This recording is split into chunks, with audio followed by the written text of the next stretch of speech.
ओम श्री सीतारामचंद्राभ्यां नमः। श्रीमद् वाल्मीकि रामायण बालकांडम 61तमः सर्ग यानी सर्ग 61। इस सर्ग में विश्वामित्र की पुष्कर तीर्थ में तपस्या तथा राजर्षि अम्बरीश का ऋचिक के मध्यम पुत्र शुनहशेप को यज्ञ पशु बनाने के लिए खरीद कर लाना। विश्वामित्रो महातेजा प्रस्थितान वीक्ष्यतान ऋषिन् अब्रवीन्नर शार्दूल सर्वांस्तान वनवासिनः। शतानंद जी कहते हैं, पुरुष सिंह श्री राम यज्ञ में आए हुए उन सब वनवासी ऋषियों को वहां से जाते देख महातेजस्वी विश्वामित्र ने उनसे कहा, महाविघ्नः प्रवृत्तोऽयं दक्षिणामास्थितो दिशं दिशमन्यां प्रपत्स्याम तत्र तपस्यामहे तपः। महर्षियों, इस दक्षिण दिशा में रहने से हमारी तपस्या में महान विघ्न आ रहा है, अतः हम दूसरी दिशा में चले जाएंगे और वहीं रहकर तपस्या करेंगे। पश्चिमायां विशालायां पुष्करेषु महात्मनः सुखं तपश्चरिष्यामः सुखं तद्धि तपोवनम। विशाल पश्चिम दिशा में जो महात्मा ब्रह्मा जी के 3 पुष्कर हैं, उन्हीं के पास रहकर हम सुखपूर्वक तपस्या करेंगे, क्योंकि वह तपोवन बहुत ही सुखद है। एवं मुक्त्वा महातेजा पुष्करेषु महामुनिः तप उग्रं दुराधर्षं तेपे मूल फलाशनः। ऐसा कहकर वे महातेजस्वी महामुनि पुष्कर में चले गए और वहां फल मूल का भोजन करके उग्र एवं दुर्जय तपस्या करने लगे। एतस्मिन्नेव काले तु अयोध्याधिपतिर्महान् अम्बरीश इति ख्यातो यष्टुं समुपचक्रमे। इन्हीं दिनों अयोध्या के महाराज अम्बरीश एक यज्ञ की तैयारी करने लगे। तस्य वै यजमानस्य पशुमिन्द्रो जहारः प्रणस्ते तु पशो विप्रो राजानमिदं ब्रवीत। जब वे यज्ञ में लगे हुए थे, उस समय इंद्र ने उनके यज्ञ पशु को चुरा लिया। पशु के खो जाने पर पुरोहित जी ने राजा से कहा, पशुरभ्याहृतो राजन प्रणष्ट सव दूर्णयात अरक्षितारंग राजानंग जंती दोषा नरेश्वर। राजन, जो पशु यहाँ लाया गया था वह आपकी दुर्नीति के कारण खो गया। नरेश्वर, जो राजा यज्ञ पशु की रक्षा नहीं करता उसे अनेक प्रकार के दोष नष्ट कर डालते हैं। प्रायश्चित्तं महद्ये तन्नरं वा पुरुषर्षभ आनयस्य पशुं शीघ्रं यावत् कर्म प्रवर्तते। पुरुष प्रवर, जब तक कर्म का आरंभ होता है उससे पहले ही खोए हुए पशु की खोज कराकर उसे शीघ्र यहाँ ले आओ, अथवा उसके प्रतिनिधि रूप से किसी पुरुष पशु को खरीद लाओ। यही इस पाप का महान प्रायश्चित है।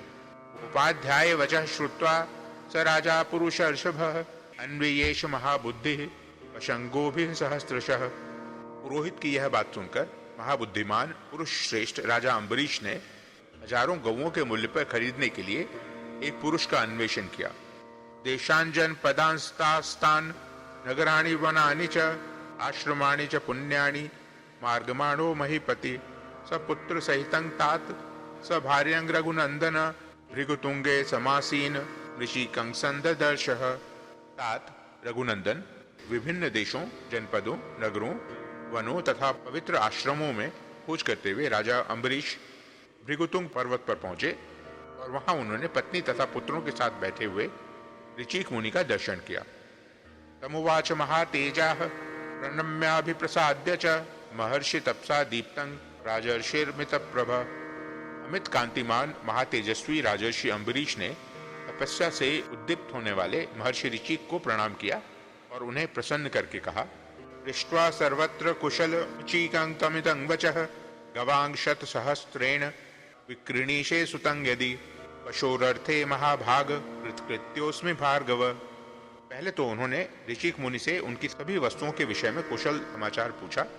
उसके बाद इस प्रकार कहा, महाभाग भृगुनंदन, यदि आप 1 लाख गौएं लेकर अपने एक पुत्र को पशु बनाने के लिए बेचें तो मैं कृतकृत्य हो जाऊंगा। सर्वे परिगता देशा यज्ञयं न लभे पशुं दातुमर्हसि मूल्येन शतमेकमितो मम। मैं सारे देशों में घूम आया, परंतु कहीं भी यज्ञोपयोगी पशु नहीं पा सका, अतः आप उचित मूल्य लेकर यहाँ मुझे अपने एक पुत्र को दे दीजिए। एवं मुक्तो महातेजा ऋचिक स्वब्रवीद वचः नाहं ज्येष्ठं नरश्रेष्ठ विक्रीणीयां कथंचन। उनके ऐसा कहने पर महातेजस्वी ऋचिक बोले, नरश्रेष्ठ, मैं अपने ज्येष्ठ पुत्र को तो किसी तरह नहीं बेचूंगा। ऋचिकस्य वचः श्रुत्वा तेषां माता महात्मनां उवाच नर शार्दूलम अम्बरीशमिदं वचः। ऋषिक मुनि की बात सुनकर उन महात्मा पुत्रों की माता ने पुरुष सिंह अम्बरीश से इस प्रकार कहा, विक्रेयं सुतं ज्येष्ठं भगवानाह भार्गवः ममापि दयितं विद्धि कनिष्ठं शुनकं प्रभो तस्मात् कनीयशं पुत्रं न दास्ये तव पार्थिव। प्रभो, भगवान भार्गव कहते हैं कि ज्येष्ठ पुत्र कदापि बेचने योग्य नहीं है, परंतु आपको मालूम होना चाहिए जो सबसे छोटा पुत्र शुनक है वह मुझे भी बहुत ही प्रिय है। अतः पृथ्वीनाथ, मैं अपना छोटा पुत्र आपको कदापि नहीं दूंगी। प्रायेण ही नर श्रेष्ठ ज्येष्ठा पितृषु वल्लभा मातृणां च कनीयांस तस्मात् रक्षे कनीयसम।